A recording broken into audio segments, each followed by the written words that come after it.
Love marriage वाली बहू। सुबह का वक्त था और सरला जी काफी उदास चेहरा लिए हुए पार्क में बैठी हुई थी। तभी उनकी सहेली सुमन वहां पर आती है।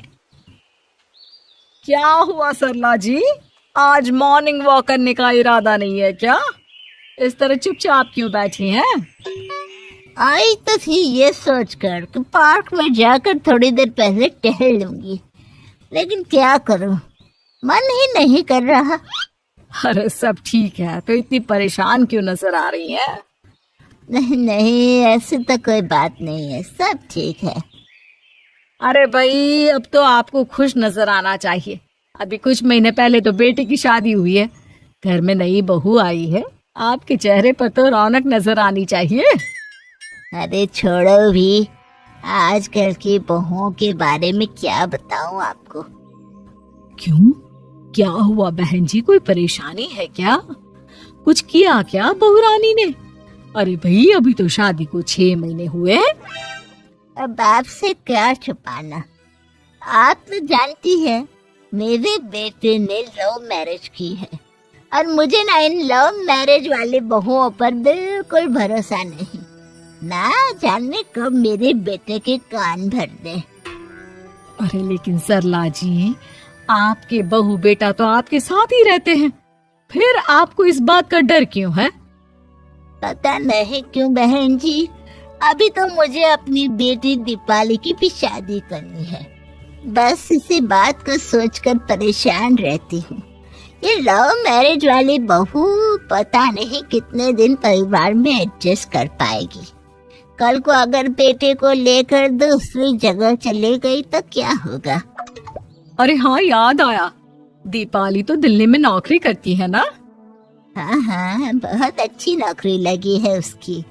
और आप किसी से कहना मत, अपने ऑफिस में साथ में काम करने वाला कोई लड़का उसे बहुत पसंद है, बता रही थी मुझे। लेकिन अभी तो आप कह रही थी कि आपको लव मैरिज और इन सब में भरोसा नहीं है। अरे तो क्या हुआ, जहाँ बेटी खुश रहे वहीं मैं खुश हूँ।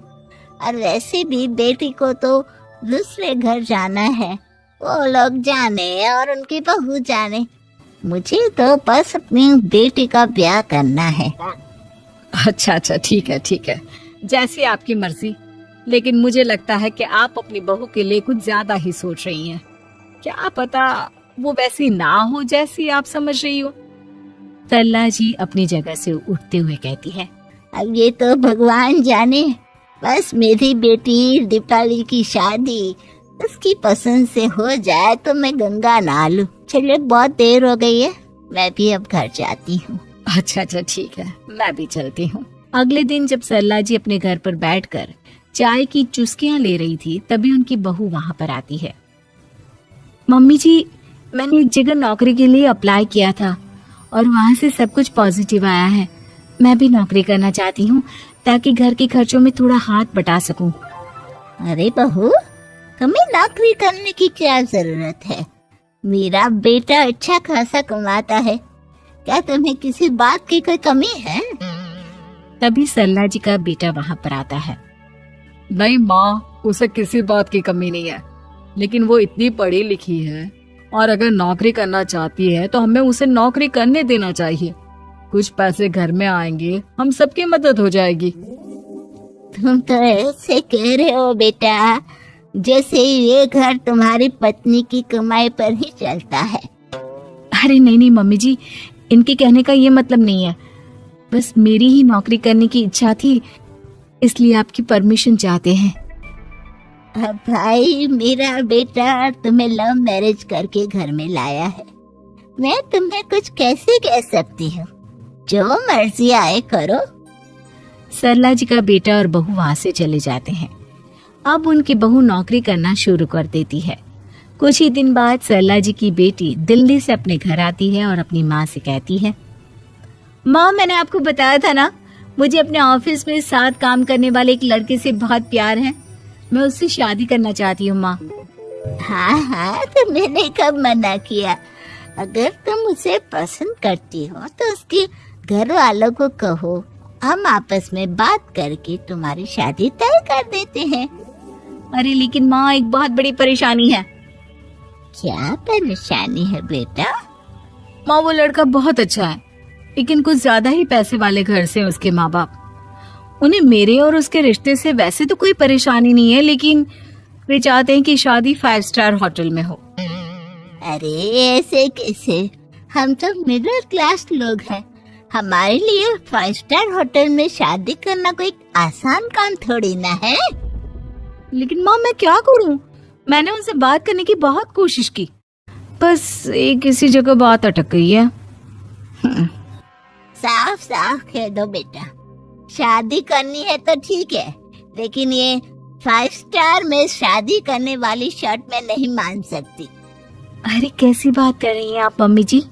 अगर दीपाली को कोई लड़का पसंद है तो हम उनकी शादी के लिए पूरी कोशिश करेंगे, और अगर बात पैसों की है तो कोई परेशानी नहीं है। हाँ हाँ, तुम्हें तो बस बहुत आसान लगता है सब।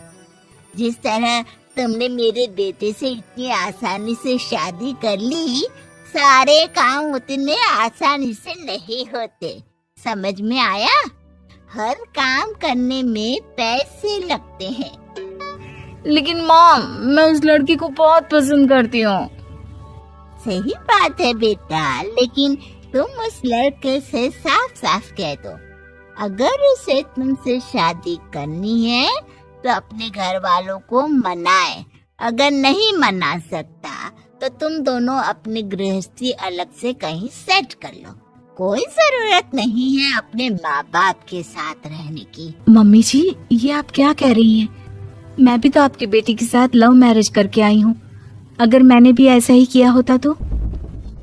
लो, अब तो मुझे उल्टा जवाब देने लगी। देखो बहू, मैं तुम्हारी सास हूँ, मुझसे ठीक से बात करो। लेकिन माँ, भाभी ठीक तो कह रही हैं। हाँ, अगर बात शादी के खर्च की है तो मैं उस लड़के से कुछ कह सकती हूँ, लेकिन उसे अपने घर वालों से अलग होने के लिए कहना, ये सही होगा क्या? आप तो समझिए माँ। और वैसे भी मम्मी जी, मैंने कुछ महीने पहले जॉब करना शुरू कर दिया था और अपनी पूरी सैलरी बचा कर रखी है। आप चिंता मत कीजिए, मैं दीपाली की शादी में कोई कमी नहीं होने दूंगी। तुम अपनी सारी तनख्वाह मुझे मेरी बेटी की शादी का खर्च करने के लिए दे दोगी? हाँ माँ, मैंने भाभी को पहले ही सब कुछ बता दिया था और वो इस बारे में सब कुछ जानती थी, इसीलिए उन्होंने पहले ही नौकरी करनी शुरू कर दी ताकि मेरी शादी धूमधाम से हो सके। तभी सरला जी का बेटा वहां पर आता है। देखा माँ, जैसा हम हर समय समझते हैं वैसा होता नहीं है। आपको लव मैरिज करने वाली बहू से नफरत थी ना, लेकिन अपनी ही बेटी की लव मैरिज पर आपको कोई एतराज नहीं था। ये तो गलत बात है ना। हाँ बेटा, सही कह रहे हो तुम। बहू, मुझे माफ कर दो, मैंने तुम्हारे बारे में गलत सोचा। आज से मैं बहू और बेटी में कोई फर्क नहीं करूंगी, और अपनी लव मैरिज वाली बहू से तो बिल्कुल नफरत नहीं करूंगी।